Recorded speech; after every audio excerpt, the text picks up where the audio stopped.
ಇಂದು ಬೆಳಗಾವಿ ಅಧಿವೇಶನ ಅಂತ್ಯವಾಗುತ್ತೆ. ಗರಿಗೆದರಿದ power politics. ಸಂಸತ್ ಅಧಿವೇಶನವೂ ಕೂಡ ಇವತ್ತೇ ಅಂತ್ಯವಾಗುತ್ತೆ. ದೆಹಲಿಯಲ್ಲಿ ಸಿಡಬ್ಲ್ಯೂಸಿ ಸಭೆಗೆ ಮುಹೂರ್ತ ಫಿಕ್ಸ್ ಆಗಿದೆ. ಸಂಸತ್ ಅಧಿವೇಶನವೂ ಇವತ್ತೇ ಅಂತ್ಯ. ಡಿಸೆಂಬರ್ 19 ಬೆಳಗಾವಿ ಅಧಿವೇಶನ ಮತ್ತು ಸಂಸತ್ತಿನ ಅಧಿವೇಶನ ಎರಡಕ್ಕೂ ಇಂದೇ ಕೊನೆ ದಿನ. ಬೆಳಗಾವಿ ಅಧಿವೇಶನ ಬೆನ್ನಲ್ಲೇ ಕಾಂಗ್ರೆಸ್ನಲ್ಲಿ power fight ಶುರುವಾಯ್ತಾ?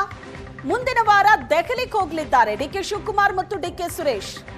National herald case ಕಾರಣಕ್ಕೆ ದೆಹಲಿಗೆ ಹೋಗ್ತಾ ಇದ್ದಾರೆ ಡಿಕೆ ಬ್ರದರ್ಸ್. ಈ ವೇಳೆ ಕಾಂಗ್ರೆಸ್ ಹೈಕಮಾಂಡ್ ನಾಯಕರನ್ನ ಭೇಟಿಯಾಗಿ ಚರ್ಚೆ ನಡೆಸ್ತಾರಾ? ಅಧಿವೇಶನದ ನಂತರ ಕರೆದು ಮಾತಾಡೋ ಭರವಸೆಯನ್ನ ಹೈಕಮಾಂಡ್ ಕೊಟ್ಟಿತ್ತು. ದೆಹಲಿಯಲ್ಲಿ ಖರ್ಗೆ, ಸೋನಿಯಾ ಗಾಂಧಿ, ರಾಹುಲ್ ಗಾಂಧಿಯನ್ನ ಭೇಟಿಯಾಗೋ ಸಾಧ್ಯತೆ ಇದೆ. ಅಧಿವೇಶನ ಮುಗಿತಾ ಇದ್ದಂತೆ ಪವರ್ ಫೈಟ್ ಕೂಡ ಶುರುವಾಗೋ ಲಕ್ಷಣಗಳು ಕಾಣಿಸ್ತಾ ಇದೆ. ನೆಕ್ಸ್ಟ್ ವೀಕ್ ಡಿಕೆ ಶಿವಕುಮಾರ್ ಮತ್ತು ಡಿಕೆ ಸುರೇಶ್ ದೆಹಲಿಗೆ ಹೋಗ್ತಾ ಇದ್ದಾರೆ. ಪವರ್ ಪಾಲಿಟಿಕ್ಸ್ ಈಗಾಗಲೇ ಗರಿಗೆದರಿದೆ.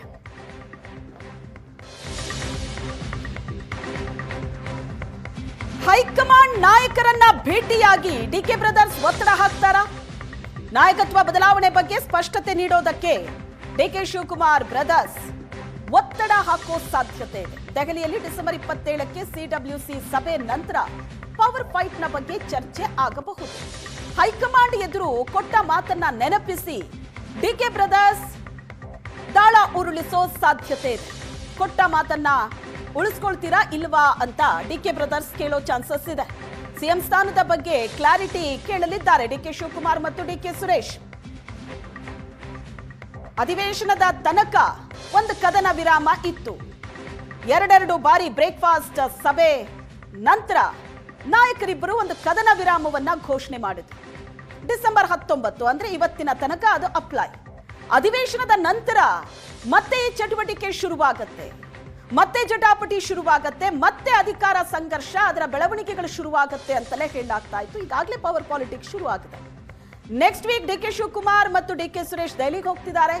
ಆಗ ಹೈಕಮಾಂಡ್ ನಾಯಕರನ್ನ ಭೇಟಿಯಾಗಿ ಒತ್ತಡ ಹಾಕೋ ಚಾನ್ಸಸ್ ಕೂಡ ಇದೆ. ಒಂದು ಕ್ಲಾರಿಟಿ ಕೊಡಿ ಇದ್ರ ಬಗ್ಗೆ.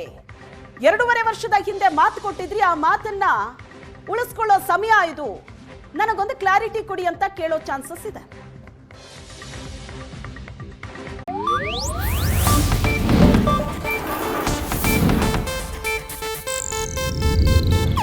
ಇದು ಏಷ್ಯಾನೆಟ್ ನ್ಯೂಸ್ ನೆಟ್ವರ್ಕ್ ಪ್ರಸ್ತುತಿ.